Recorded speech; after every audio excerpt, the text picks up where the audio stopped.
चलिए फिनिश्ड आपका कॉन्सेप्ट। ठीक है, मेरी वसीयत पे ऑटोग्राफ लेने आया? ये आपकी वसीयत नहीं, ये मेरा फ्रस्ट्रेशन है। ये आप ही का कॉन्सेप्ट है जिसे आपने मुझ पे स्क्रिप्ट लिखवाया। बहुत पुराना है यार। पुराना कहाँ है? नहीं, सफेद है, कड़क है। अरे मैं पेपर के नहीं, आपके कॉन्सेप्ट की बात कर रहा हूँ। कॉन्सेप्ट बहुत पुराना है। पुराना क्या है? कुछ भी नहीं है। कितने सालों से यही चलता आ रहा है। अरे हीरोइन भाग के गले मिलते तो मिलने दे, गाने बजते तो बजने दे। आजकल तो सेंसर की प्रॉब्लम भी नहीं है। देखिए मैं क्या बोल रहा हूँ सर, हम कुछ हटके ट्राई नहीं कर सकते हैं? कुछ अलग, कुछ नया। हटके क्या है? कुछ भी नहीं है। देख, मैं तुझे फिल्म बनाने का फॉर्मूला समझा था। यहां से हम लोग ने हॉलीवुड का रोमांस ली, अब वहां से जापानीज फिल्म की हम लोगों ने कहानी ली। अब परायों से इतना ले रहे हैं तो अपनों को छोड़ेंगे? कैसे छोड़ेंगे? पकने दे। अब मैं इसमें कॉमेडी डाल रहा हूं। ये कॉमेडी, ये कॉमेडी, ये कॉमेडी। एनीवे देखिए सर, मैं बहुत डिप्रेस्ड हूँ। मेरा अभी अभी ब्रेकअप हुआ है, मेरा दिल टूटा हुआ है। मैं आपकी कॉमेडी फिल्म नहीं लिख सकता हूँ। तो दिल टूटा है ना, पेन कहाँ टूटा है? मैं तुझे आइडिया देता हूँ। एक विलन वहां से चल के यहां आके और एग्रीमेंट पे साइन करने के लिए कहता है। सामने वाली पार्टी तैयार नहीं।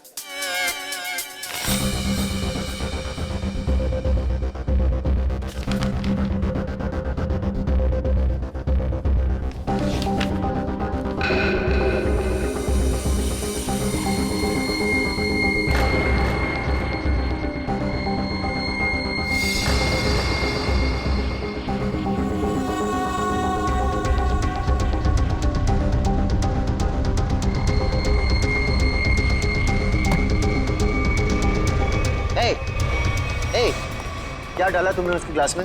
हाँ, क्या डाला ग्लास में? रुको।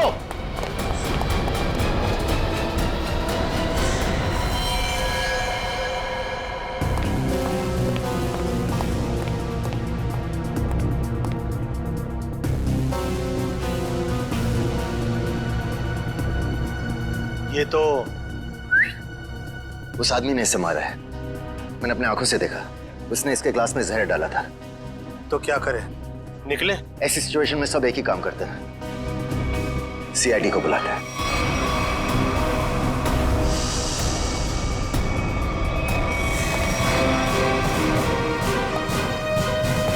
Yes sir.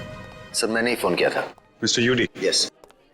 आपके और अरमान जी के सामने मारा है। मुझे पता नहीं, इन्होंने देखा है।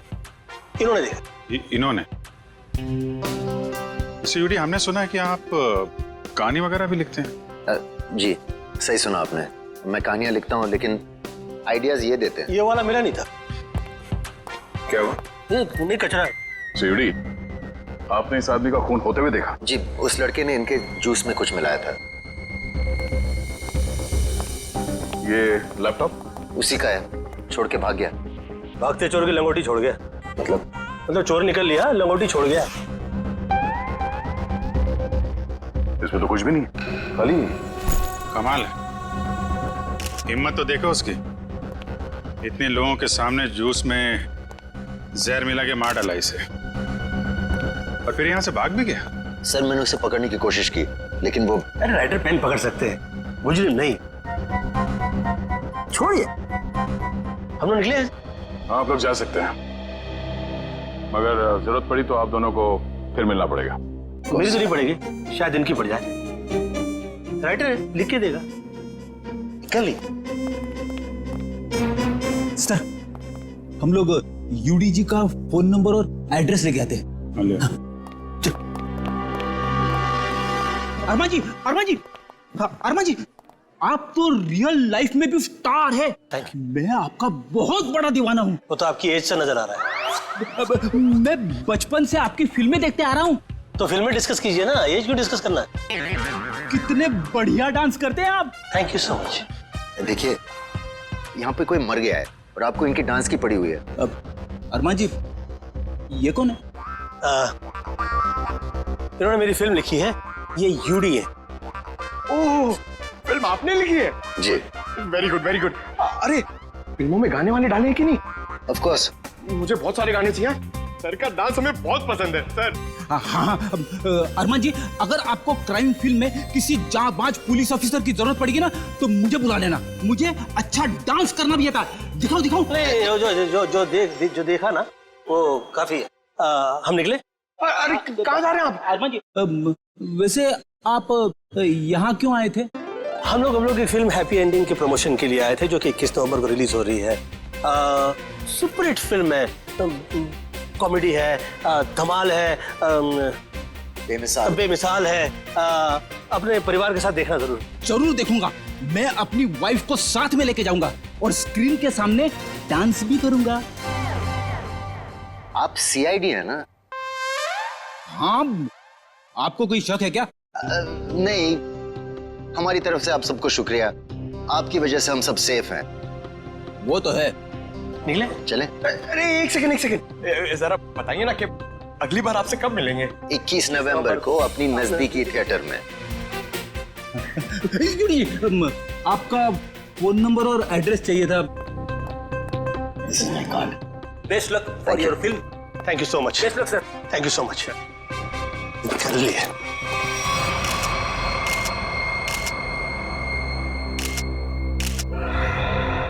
ये हमारे होटल के गेस्ट नहीं है, कहीं बाहर से आए थे। ये जो लड़का भागा है उसका चेहरा तो देखा होगा ना आपने? हाँ सर, देखा है। उसका स्केच बनवाइए जरा। Okay sir. और ये पार्किंग टिकट है, मतलब किसी गाड़ी से आया था। देखो जरा। जी सर। इस पे जो गाड़ी का नंबर लिखा हुआ है ना? जी। देखो गाड़ी कहाँ पे है। जी सर। फ्रेडी, वॉचमैन से पता करो जो आदमी यहाँ से भागा था वो यहाँ से बाहर गया कैसे। Yes sir.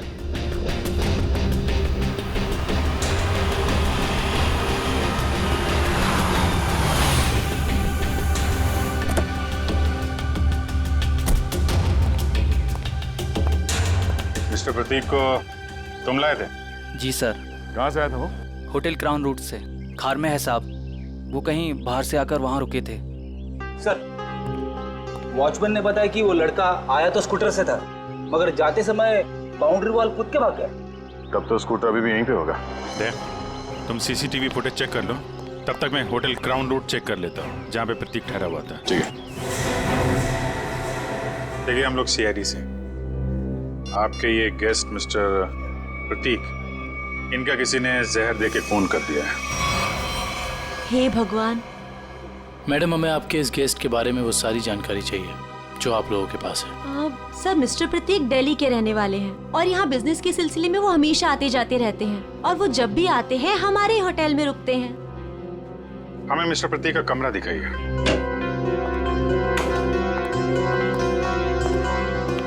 कमरा चेक कर लो जरा।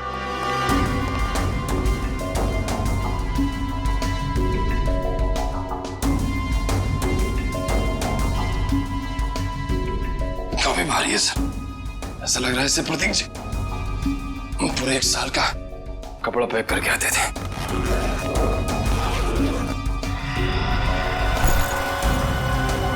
बैग तो खाली है।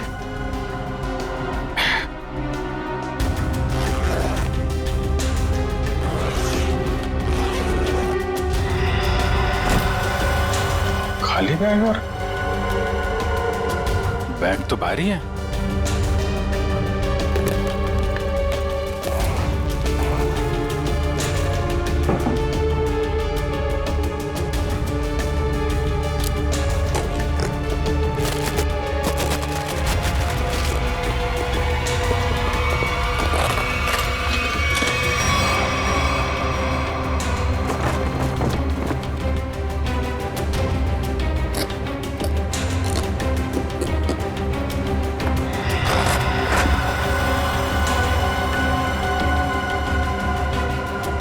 बैग में पैसे छुपा के रखा है।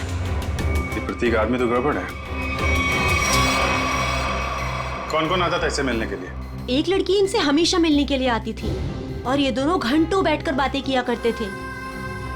प्रतीक जीतू से डांटा भी करते थे और वो लड़की कल भी इनसे मिलने के लिए आई थी। कौन है वो लड़की? सर, अवंतिका। अवंतिका?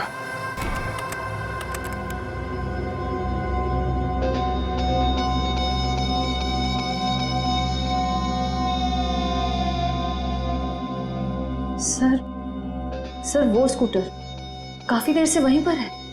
हाँ श्रेया, ये स्कूटर खुनी का हो सकता है। बजा, जरा इस फुटेज को और पीछे से प्ले करना।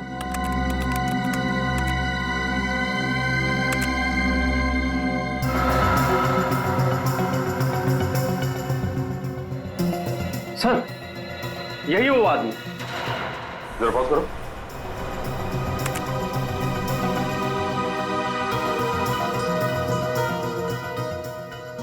सर ये तो वही आदमी है। हाँ श्रेया, स्कूटर का नंबर लेकर आरटीओ से पता करो ये स्कूटर किसके नाम से रजिस्टर्ड है और उसका एड्रेस है क्या।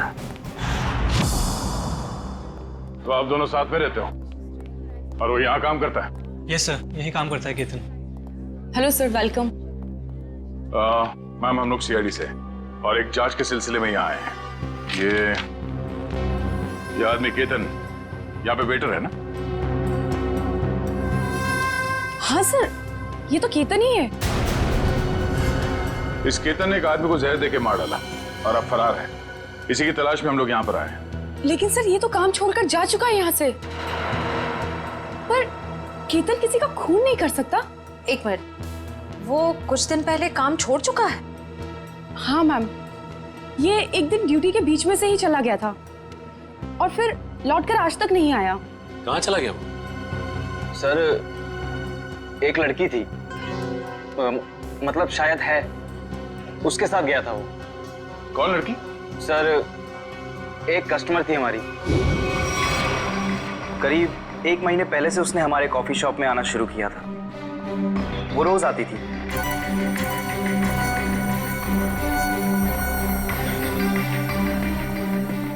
और उस कोने वाली टेबल पर जाकर बैठ जाती थी।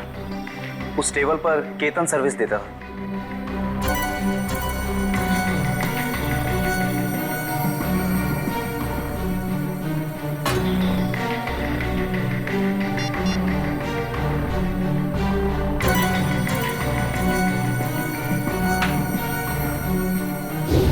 सर, केतन ने उसका नाम भी बताया था हमको।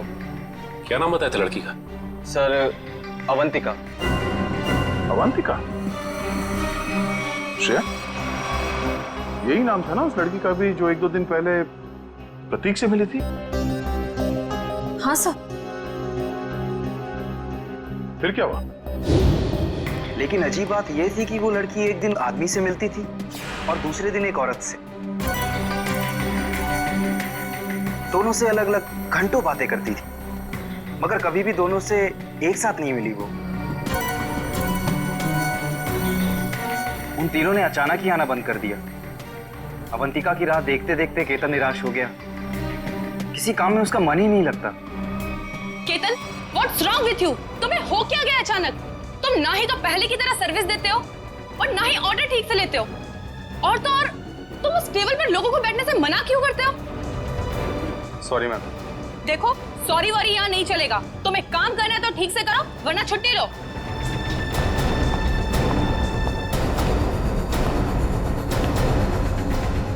यार, अपने दिमाग से उसका ख्याल निकाल यार। अवंतिका ने वो टेबल खरीद नहीं लिया है, ना ही हमेशा के लिए रिजर्व किया है। यार, एक कस्टमर थी, अब नहीं है। बस नहीं यार, मैं उसे भूल नहीं पा रहा हूँ। उसने कुछ बताया भी नहीं और अचानक से गायब हो गई।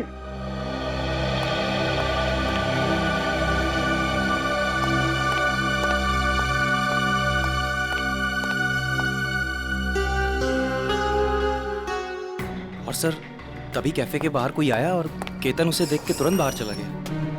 क्या हालत क्या बना रखी है तुमने? शायद वो अवंतिका ही थी, शॉल से अपना चेहरा छुपाए हुए। और केतन सब कुछ छोड़कर उसके पीछे भाग गया। अच्छा, उस आदमी और औरत के बारे में आप लोग कुछ बता सकते हैं जो अवंतिका से मिलने आते थे? नहीं सर, उनके बारे में हम कुछ नहीं जानते। देखिए, हमें इस कॉफी शॉप के अंदर की बाहर की सारी सीसीटीवी फुटेज चाहिए जब से अवंतिका यहाँ आती थी। श्योर मैम, मैं अरेंज करवाती हूँ।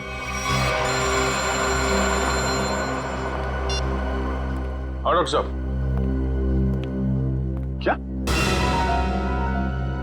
क्या बात कर रहे हैं सर आप?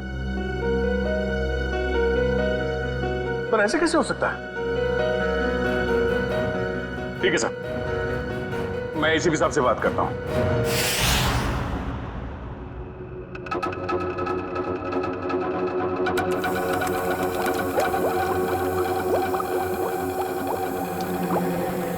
अरे आप ये क्या कह रहे हैं डॉक्टर साहब? हमारी जांच गलत दिशा में चल रही है। बिल्कुल गलत दिशा में चल रही है। आप लोगों का मानना है कि प्रतीक ने जूस पिया और मर गया। हाँ? वेल, जो देखा गया और जो सुना गया वो पूरा सच नहीं है। प्रतीक ने जो जूस पिया था उसका केमिकल टेस्ट करने के बाद हमें यह पता चला कि उसमें कोई जहर नहीं था बल्कि ड्रग था। हाँ, लेकिन प्रतीक ने जूस पिया और जूस पीते ही मर गया ना वो। यही तो सबसे ज्यादा चौंकाने वाली बात है अभिजीत। इस से किसी इंसान को कुछ वक्त के लिए पैरालिसिस तो हो सकता है, उसे लकवा तो मार सकता है, लेकिन कोई मर नहीं सकता है। तो फिर इसकी मौत हुई कैसे? अभिजीत, प्रतीक का खून प्रतीक के खून नहीं किया है। लो, फिर शुरू हो गए पहली पे पहली। अरे साफ साफ बताइए ना सर। साफ साफ बताता हूं, आओ मेरे साथ आओ। ये देखो, ये प्रतीक की ब्लड सेल्स और ये एक नॉर्मल इंसान के ब्लड सेल्स है। दोनों में फर्क है और फर्क ये है कि प्रतीक को थैलेसीमिया है। थैलेसीमिया जो हीमोग्लोबिन की गड़बड़ी से होता है? बिल्कुल अभिजीत। और ऐसे रोगियों को जिंदगी भर किसी स्वस्थ इंसान की खून की जरूरत पड़ती है और हाल ही में किए गए ऐसे ही किसी ब्लड ट्रांसफ्यूजन ने प्रतीक की जान दी। ओह, मतलब हाल ही में जो प्रतीक को खून दिया गया था उस खून में गड़बड़ी थी। बिल्कुल, और इस खून में टॉक्सिन्स मिलाए गए थे। मतलब इस खून को जानबूझकर जहरीला बनाया गया था जिससे इसकी मौत हो गई। प्रतीक के मरने की शुरुआत तो कुछ दिन पहले ही हो चुकी थी। केतन उसके जूस में कुछ डालता या नहीं डालता, इसकी मौत तो पक्की थी। पर इसका मतलब खूनी केतन नहीं, कोई और है। हाँ, लेकिन केतन ने भी तो इसे पैरालाइज करने की कोशिश की थी। अब ये कौन है जिसने इसकी बीमारी का फायदा उठाया और इसकी जान ले ली? एक आदमी और दो दुश्मन। हाँ जी, मुझे 1 महीने के सारे कॉल रिकॉर्ड डिटेल्स चाहिए और खास करके 24 घंटे के।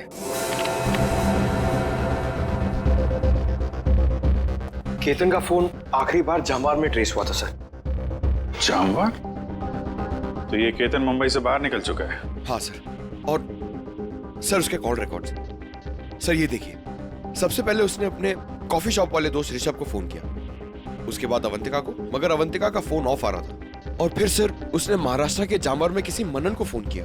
मनन? अभिजीत, मतलब इस केतन को जामवार से उठाना पड़ेगा, वही बताएगा अवंतिका कहाँ छुप कर बैठी है। और फिर ये भी पता लगाना चाहिए इन दोनों का क्या संबंध है उस कॉफी शॉप वाले औरत और आदमी के साथ। हाँ।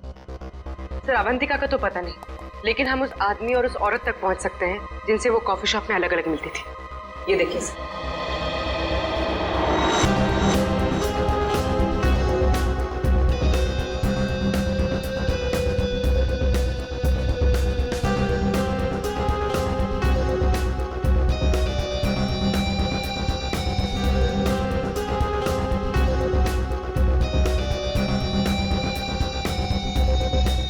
ये लोग तो काफी अमीर दिखते हैं सर, फिर भी यहाँ आने के लिए अपनी कार की बजाय टैक्सी का इस्तेमाल किया है। वही तो अभिजीत, एक टैक्सी के नंबर प्लेट से उनके ड्राइवर्स का पता चल जाएगा और ये ड्राइवर्स हमें बताएंगे इस अमीर आदमी और औरत के बारे में। क्या गलती की साहब, मुझे क्यों बुलाया है? देखो, तुम लोगों से कोई गलती वलती नहीं हुई, कोई भी गलती नहीं हुई। बस हम सिर्फ कुछ जानना चाहते हैं। ये देखो, ये औरत और ये आदमी, क्या इन लोगों को तुमने कभी देखा है? तुम जानते हो इन्हें? ये दोनों भी पिछले महीने कुछ दिनों तक ग्रैंड मोटर्स होटल में आते जाते रहते थे। ये आदमी, इसे तो मैं जानता हूँ। ये तो एक बार मेरे टैक्सी में बैठा था। कौन है ये? कहां से बैठा था तुम्हारे टैक्सी में?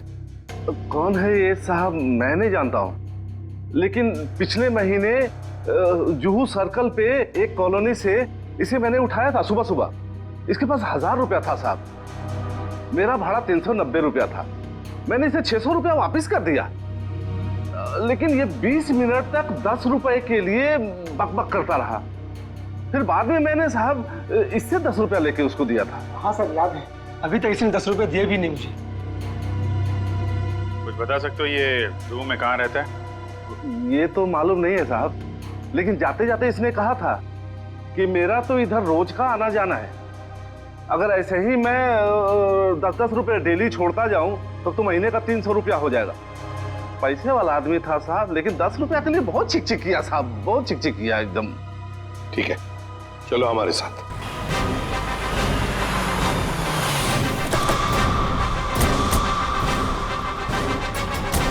कहाँ पे?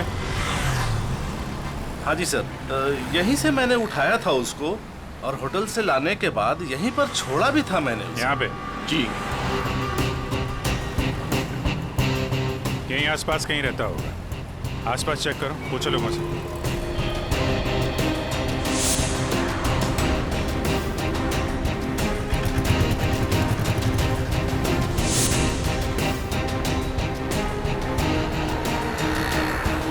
अरे भाई साहब, जरा देखना इस आदमी को पहचानते हैं क्या आप? अरे साहब, अभी हमें 5 गाड़ियां और धोना है। मेरे पास बिल्कुल टाइम नहीं है। अरे यार, थोड़ा टाइम निकालो ना काम से, लोगों की मदद भी क्या करो भाई। ठीक है साहब, लाइए दिखाइए फोटो। ये देख। अरे ये तो अपने निरंजन साहब हैं। निरंजन साहब? हाँ साहब, ये यहीं तो रहते हैं। वो सामने वाले दूसरे बंगले में, बंगला नंबर 707। और हाँ साहब, इनकी तीनों गाड़ियां रोजाना मैं ही धोता हूँ। अच्छा, थैंक यू वेरी मच। 707 ना? जी हाँ, 707। Thank you.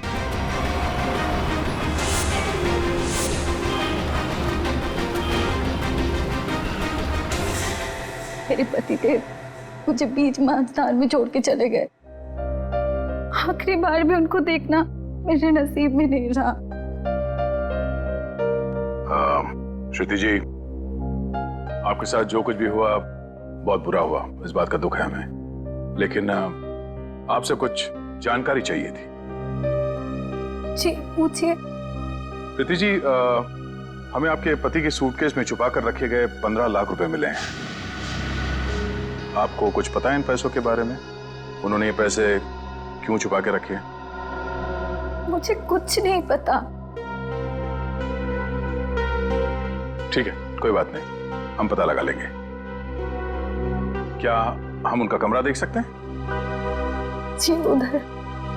अच्छा। श्रुति जी, आप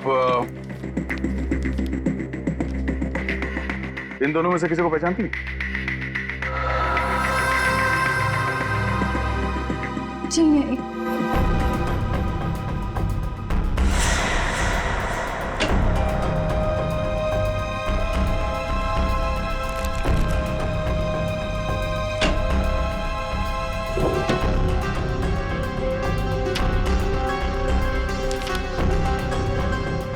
ये प्रतीक ऐसा क्या काम करता था कि अलग अलग अकाउंट से इतने सारे पैसे आए यहाँ पे?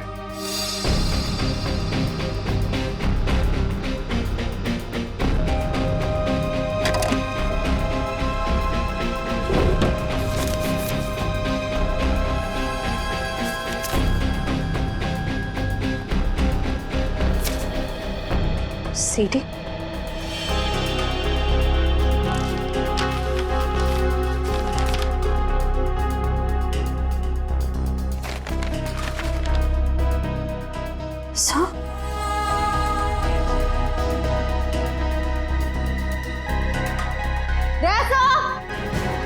आशा, ये देखिए।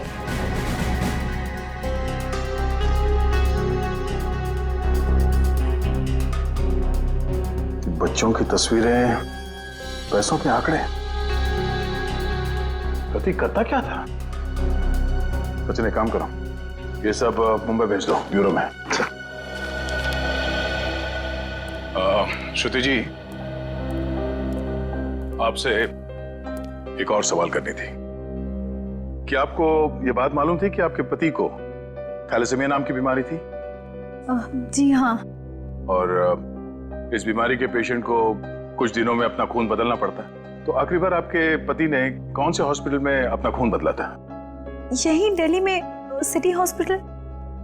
ओह, सिटी हॉस्पिटल। मिस्टर निरंजन, आप ये पूछें कि हम लोग कौन हैं और यहाँ किस लिए आए हैं, तो आपको बता दें कि हम लोग सीआईडी से हैं और आपसे कुछ पूछताछ करने आए हैं। सीआईडी? लेकिन मुझसे क्या जानना है आपको? कौन है निरंजन?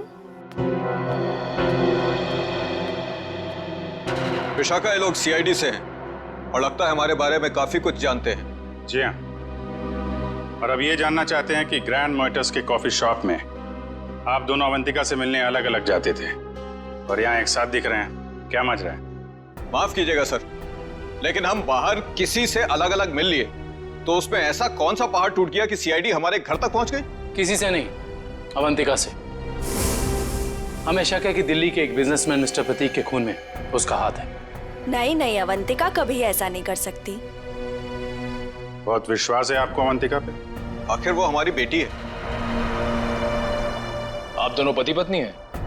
जी, वो दरअसल मेरी और निरंजन की अनबन होने के बाद हम दोनों अलग रहने लगे थे, तो अवंतिका हमें साथ लाने के लिए ही कॉफी शॉप में लेके आती थी। अभी कहाँ है अवंतिका? जी, वो घर पर ही है, लेकिन आप लोगों की कुछ मदद नहीं कर सकती। हमें अवंतिका से मिलना है। आइए।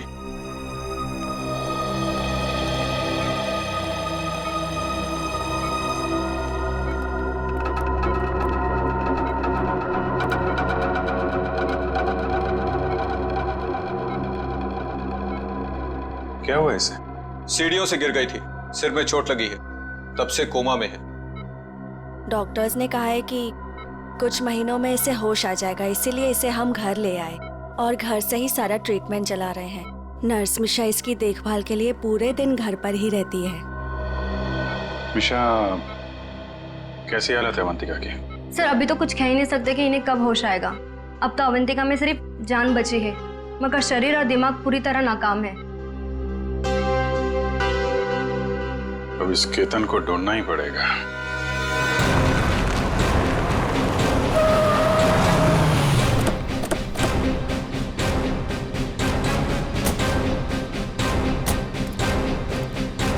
सुनिए जी, ये मनन कहाँ पे? वो वहाँ पे।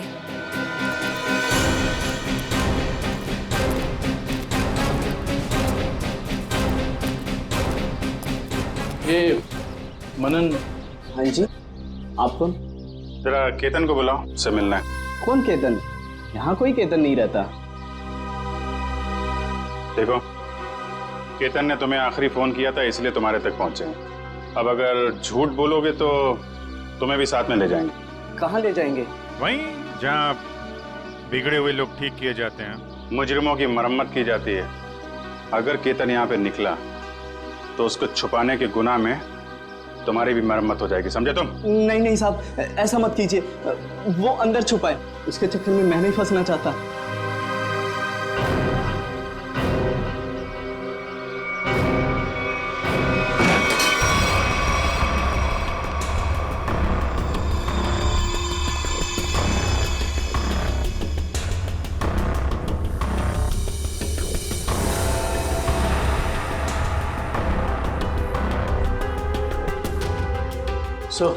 यहाँ तो सब बंद है, यहाँ से भागना तो नामुमकिन है।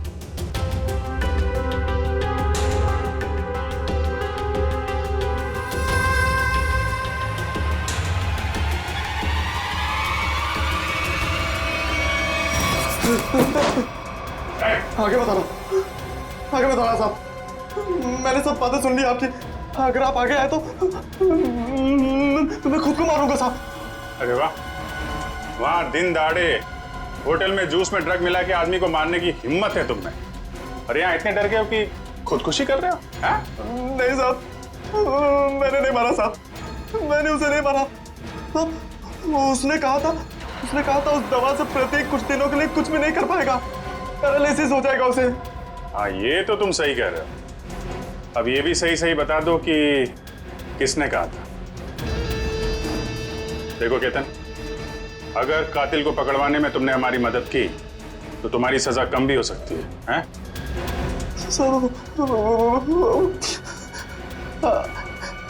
अवंतिका ने कहा था साहब। ठीक है, पहले अपना ये चाकू दो। लाओ चाकू दो। आजा। कुछ नहीं होगा तुम्हें। चाकू दो। आजा। लाओ लो। अब आजा। आजा।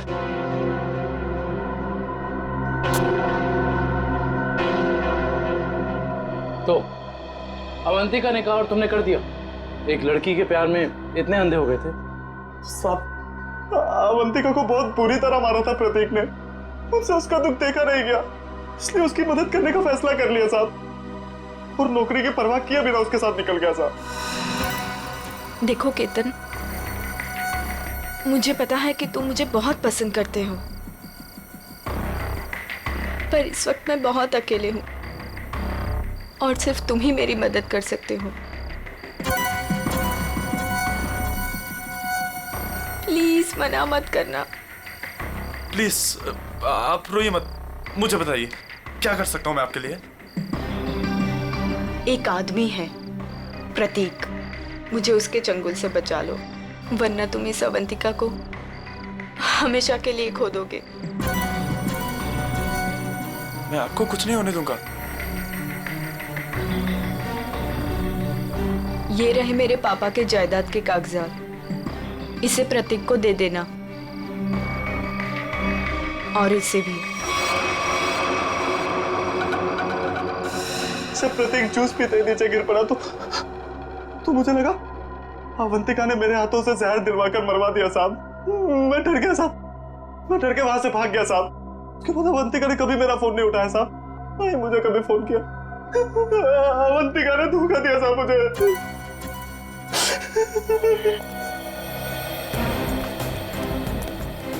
सर, ये प्रतीक आखिर अवंतिका से चाहता क्या था? ये तो तय है कि दोनों के संबंध ठीक नहीं थे, लेकिन असली कहानी क्या है ये तो अवंतिका के होश में आने के बाद ही पता चलेगा।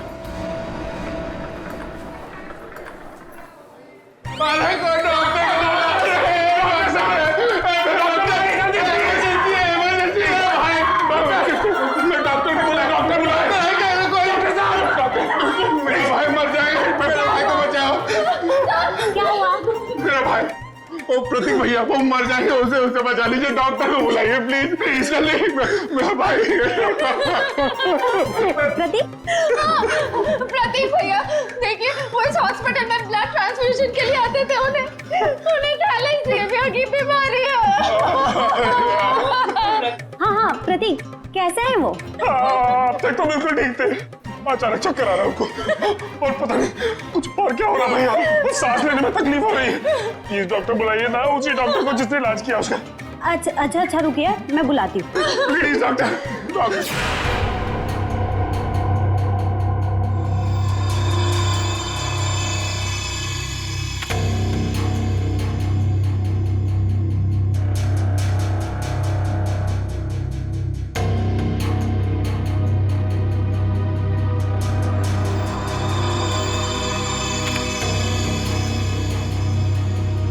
प्रतीक ने इन बच्चों की फोटो काफी संभाल के रखी थी। सर, प्रतीक ने ऐसा किया क्यों होगा? कुछ तो खास है इन बच्चों में, वरना इतने सारे बच्चों की फोटो हैं छुपा के नहीं रखता वो।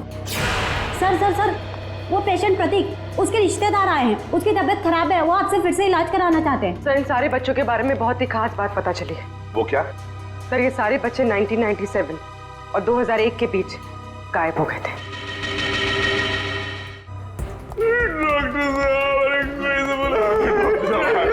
जी, कहाँ है प्रतीक? मैंने उसका इलाज किया था। अरे डॉक्टर साहब, आपने मेरे भैया प्रतीक का ब्लड ट्रांसफ्यूजन किया था? जी। अरे डॉक्टर साहब, मरीज है कहाँ? तो तूने मारा प्रतीक को, हाँ?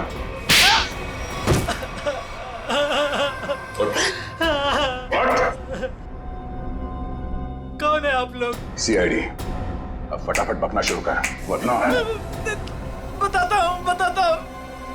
मेरे पास एक आदमी का फोन आया था, उसने मुझसे कहा प्रतीक को जहर मिला हुआ खून देना है जिससे वो मर जाए। इसलिए मैं। शर्म नहीं आती तुम्हें? एक डॉक्टर होके तुमने मरीज का खून किया। सॉरी, वो गलती हो गई। उस आदमी ने कहा था कि मिशा नाम की औरत आएगी और इस काम के बदले अच्छा खासा रकम देगी, तो मैं लालच में आ गया। ओह मिशा। नर्स मिशा इसकी देखभाल के लिए पूरे दिन घर पर ही रहती है। ओह नो, ये मिशा अभी अवंतिका की देखभाल कर रही है। चलो।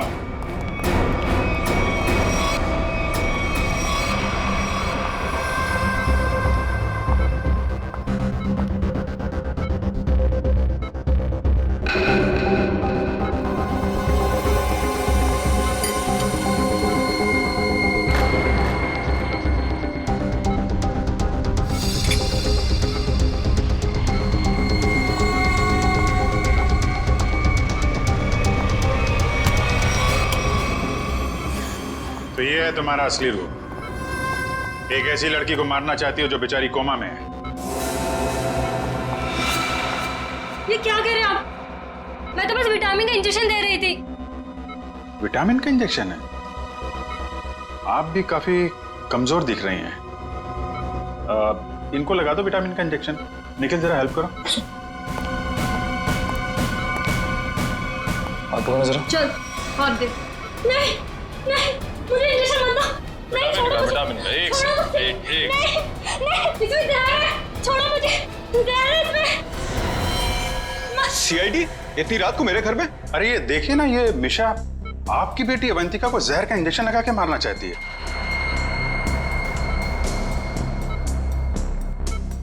आपकी बेटी अवंतिका, आपकी बेटी? सही कह रहा हूं ना मैं?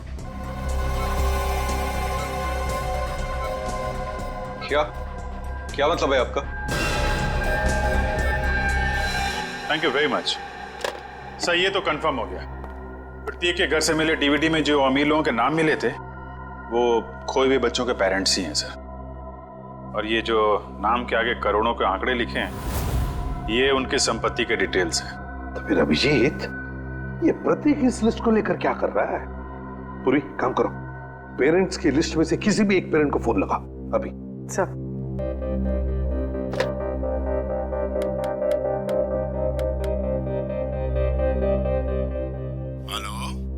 Hello mister Kumar. हाँ जी, मैं सीआईडी से बोल रही हूँ। हमें आपसे कुछ बात करनी है। सीआईडी से? कहिए, क्या बात करनी है आपको? मिस्टर कुमार, मैं इंस्पेक्टर अभिजीत सीआईडी से। हम आपके खोए हुए बेटे सोहम के बारे में कुछ पूछना चाहते हैं, जो दिसंबर 1998 में गायब हुआ था जब वो 7 साल का था। माफ कीजिएगा, हम आपके पुराने घाव को ताजा कर रहे हैं, पर क्या उसके बाद से सोहम के बारे में आपको कुछ पता चला? कोई चीज, कोई बातचीत? पता नहीं आप लोग ये क्यों पूछ रहे हैं, मगर 3 महीने पहले एक लड़का सोहम होने का दावा कर रहा था, पर वो जालसाज निकला। मेरे 6 करोड़ लेके भाग गया। My God. मिस्टर कुमार, आप परेशान मत होइए, हम इसकी जांच करेंगे और आपसे जल्दी कांटेक्ट करेंगे। ठीक है। Thank you very much. Thank you. Sir, कहीं अवंतिका भी ऐसे कैरेक्टर तो नहीं? हो सकता है। हमें सब कुछ पता चल चुका है निरंजन जी। जिन अमीर परिवारों के बच्चे बचपन में खो जाते थे, ये प्रतीक अपने आदमी वहां बेचता था, उनके खोए हुए बच्चे बना के, ताकि पैसे कमा सके। उसके घर से हमें आपका नाम मिला है। आपकी बेटी अवंतिका 9 साल की उम्र में खो गई थी, उसके बाद कभी नहीं मिली। ठीक कह रहा हूं मैं? हाँ, मुझे शुरू से मालूम था कि ये लड़की मेरी अवंतिका नहीं बल्कि रीता है, लेकिन इसे झुटलाने का कोई सबूत नहीं मिल रहा था मुझे। एक दिन मैंने इसका पीछा किया। जब सच्चाई सामने आई तो मेरे पैरों तले से जमीन खिसक गई।